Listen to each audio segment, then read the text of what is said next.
শ্ৰদ্ধা শিক্ষাগুৰুসকল, আজি ভিডিঅ'টো প্ৰস্তুত কৰিছোঁ নিপুণ অসমৰ এটা সামগ্ৰী সম্পৰ্কে। আশা কৰিছোঁ নিশ্চয় আপোনালোক উপকৃত হ'ব। ৰাষ্ট্ৰীয় সাক্ষৰতা আৰু সাংখ্যিকতা মিছনৰ অন্তৰ্গত তথা নিপুণ অসমৰ অন্তৰ্গত বিদ্যালয়সমূহত ইতিমধ্যে বিভিন্ন সামগ্ৰী যোগান ধৰিছে। তাৰে ভিতৰত যিখন কাৰ্যপত্ৰ 1 তথা প্ৰথম শ্ৰেণীৰ বুনিয়াদী সাক্ষৰতাৰ বাবে যিখন কাৰ্যপত্ৰ যোগান ধৰিছে, সেই সম্পৰ্কে কিছু কথা জানো আহক। কাৰ্যপত্ৰখনৰ মূল বিষয়বস্তু হ'ল, এই কাৰ্যপত্ৰত ছাত্ৰ ছাত্ৰীৰ বাবে 18 সপ্তাহৰ কাৰ্যপত্ৰ প্ৰদান কৰা হৈছে। এই 18 সপ্তাহৰ কাৰ্যপত্ৰৰ ভিতৰত শিকন আৰু অনুশীলনৰ কাৰ্যপত্ৰ আছে। এই কাৰ্যপত্ৰখনত মান নিৰূপণৰ কাৰ্যপত্ৰ আছে আৰু নিদানমূলকৰ কাৰ্যপত্ৰ উল্লেখ আছে। কাৰ্যপত্ৰৰ বিশেষ চিহ্নসমূহ, এই চিহ্নসমূহ বিশেষ কাৰ্যৰ বাবে বিশেষ চিহ্ন প্ৰদান কৰা হৈছে। এই চিহ্নসমূহ এনেধৰণৰ আছিল: কওঁ আহা, পঢ়ো আহা, লিখো আহা, ৰং বোলাও আহা, মিলোৱা, ঘেৰ দিয়া, অতিৰিক্ত কাৰ্য আদি। আনহাতে শিক্ষকৰ নিৰ্দেশনাৰ বাবে এই ধৰণৰ চিহ্ন ব্যৱহাৰ কৰা হৈছে আৰু শিক্ষকে চহী কৰা ঠাইত এনেকুৱা ধৰণৰ চিহ্ন আৰু সপ্তাহ, দিন, তাৰিখ লিখাৰ বাবে এনেকুৱা ৰঙৰ এনেকুৱা চিহ্ন প্ৰদান কৰা হৈছে। কাৰ্যপত্ৰত কিছুমান বিশেষ ৰং আৰু মান নিৰূপণৰ প্ৰতীক চিহ্ন ব্যৱহাৰ কৰা হৈছে। যেনেকুৱা বেঙুনীয়া ৰঙৰ যি কাৰ্যপত্ৰ থাকিব, এই কাৰ্যপত্ৰসমূহ অনুশীলন আৰু পুনৰ আলোচনাৰ কাৰ্যপত্ৰ থাকিব। পাতল হালধীয়া ৰঙৰ যিখন কাৰ্যপত্ৰ থাকিব, মান নিৰূপণৰ বাবে সেইখন কাৰ্যপত্ৰ ব্যৱহাৰ কৰিব লাগিব। আনহাতে নিদানমূলকৰ বাবে আকাশী ৰঙৰ যিখন কাৰ্যপত্ৰ থাকিব, সেইখন ব্যৱহাৰ কৰিব লাগিব। আৰু প্ৰতিখন কাৰ্যপত্ৰতে মান নিৰূপণৰ পিছত মন্তব্য প্ৰদান কৰাৰ বাবে 3 ধৰণৰ চিহ্ন থাকিব। এই চিহ্নসমূহ হ'ল ভাল, বহুত ভাল আৰু উত্তম। এইসমূহত শুদ্ধ চিন দি মান নিৰূপণৰ মন্তব্য প্ৰদান কৰিব লাগিব। কাৰ্যপত্ৰত সাপ্তাহিক নীতি এটা প্ৰয়োগ কৰা হৈছে, যি নীতিটো হ'ল 4+1+1, অৰ্থাৎ 4 দিন, 1 দিন আৰু 1 দিন তথা মুঠ 6 দিনৰ।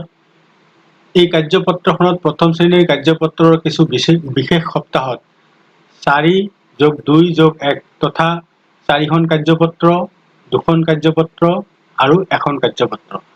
মুঠ 4 দিনৰ বাবে 4খন কাৰ্যপত্ৰ, অনুশীলনৰ কাৰ্যপত্ৰ থাকিব আৰু পঞ্চম দিনত 2খন কাৰ্যপত্ৰ থাকিব আৰু ষষ্ঠ দিনত 1খন নিদানমূলকৰ কাৰ্যপত্ৰ থাকিব। অৰ্থাৎ সপ্তাহটোৰ 6 দিনৰ বাবে মুঠ 7খন কাৰ্যপত্ৰ থাকিব। শিকন আৰু অনুশীলনৰ কাৰ্যপত্ৰৰ কাৰ্য, মুঠ 4 দিনৰ কাৰ্যপত্ৰখনত যিখন বেঙুনীয়া ৰঙৰ কাৰ্যপত্ৰ থাকিব, যিসমূহ এই কাৰ্যপত্ৰত আখৰ আৰু স্বৰচিহ্নৰ বাবে কাৰ্য থাকিব, শব্দ আৰু বাক্যৰ বাবে কাৰ্য থাকিব। কাৰ্যপত্ৰত এদিনৰ কাৰ্য এনেধৰণৰ হ'ব: এইখন এখন কাৰ্যপত্ৰৰ নমুনা। এই কাৰ্যপত্ৰৰ একেবাৰে ওপৰত সপ্তাহ, দিন আৰু তাৰিখ লিখা ঠাই থাকিব।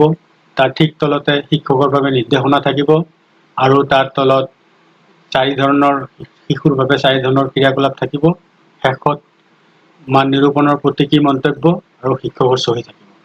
শিক্ষকৰ বাবে নিৰ্দেশনা: ছবিৰ নামৰ প্ৰথম ধ্বনি কোৱা কাৰ্য, চিনাকি বৰ্ণত ঘেৰ দিয়া কাৰ্য, আখৰ লিখা কাৰ্য, শব্দৰ শ্ৰুতলিপি আদি কাৰ্য।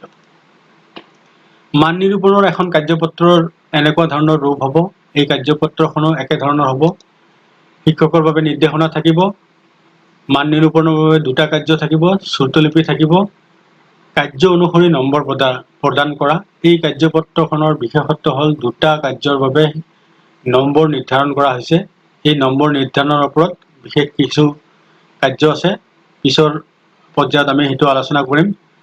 আৰু শ্ৰুতলিপিৰ বাবে কাৰ্য আছে আৰু মান নিৰূপণৰ মন্তব্য প্ৰদান আৰু শিক্ষকৰ চহীৰ ব্যৱস্থা কৰা আছে। মান নিৰূপণৰ পিছত ছাত্ৰ ছাত্ৰীক কি কৰিব? শিকন স্তৰ অনুসৰি শিশুক 2টা দলত ভাগ কৰিব লাগিব। 50%তকৈ কম নম্বৰ প্ৰাপ্ত শিশুৰ এটা দল থাকিব, আনহাতে 50%তকৈ বেছি নম্বৰ প্ৰাপ্ত এটা শিশুৰ দল থাকিব।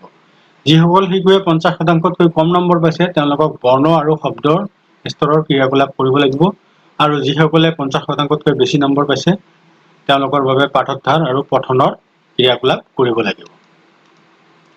নিদানমূলক কাৰ্যপত্ৰৰ এনেকুৱা ধৰণৰ হ'ব: এই কাৰ্যপত্ৰখনতো আগৰ কাৰ্যপত্ৰৰ দৰে কিছু ক্ৰিয়াকলাপ থাকিব। ইয়াতে শিক্ষকৰ বাবে নিৰ্দেশনা থাকিব, শিক্ষণ নিশ্চিতকৰণৰ বাবে অনুশীলন কাৰ্য থাকিব, অতিৰিক্ত কাৰ্য থাকিব, মান নিৰূপণৰ মন্তব্য আৰু চহী কৰাৰ ব্যৱস্থা থাকিব। সপ্তাহ অনুসৰি কাৰ্যপত্ৰ, যেহেতু 18 সপ্তাহৰ কাৰ্যপত্ৰ যোগান ধৰা হৈছে আৰু নৱম সপ্তাহৰ পৰা এই কাৰ্যপত্ৰৰ কাৰ্য আৰম্ভ হ'ব। তো নৱম সপ্তাহত আছে পুনৰালোচনা তথা বিদ্যা প্ৰৱেশৰ পুনৰালোচনা হ'ব। 10ৰ পৰা 12 সপ্তাহ অনুশীলনৰ কাৰ্য হ'ব। 13ৰ পৰা 14 সপ্তাহ আকৌ পুনৰালোচনাৰ কাৰ্যপত্ৰ থাকিব। 15ৰ পৰা 19 সপ্তাহ অনুশীলনৰ কাৰ্যপত্ৰ থাকিব। 20 নং সপ্তাহত আকৌ পুনৰালোচনাৰ সপ্তাহ থাকিব আৰু 21ৰ পৰা 24 সপ্তাহ আকৌ অনুশীলনৰ কাৰ্যপত্ৰ থাকিব আৰু 25 আৰু 26 সপ্তাহটো পুনৰালোচনাৰ কাৰ্যপত্ৰ থাকিব। কাৰ্যপত্ৰখন কেতিয়া শিশুৰ হাতত তুলি দিব?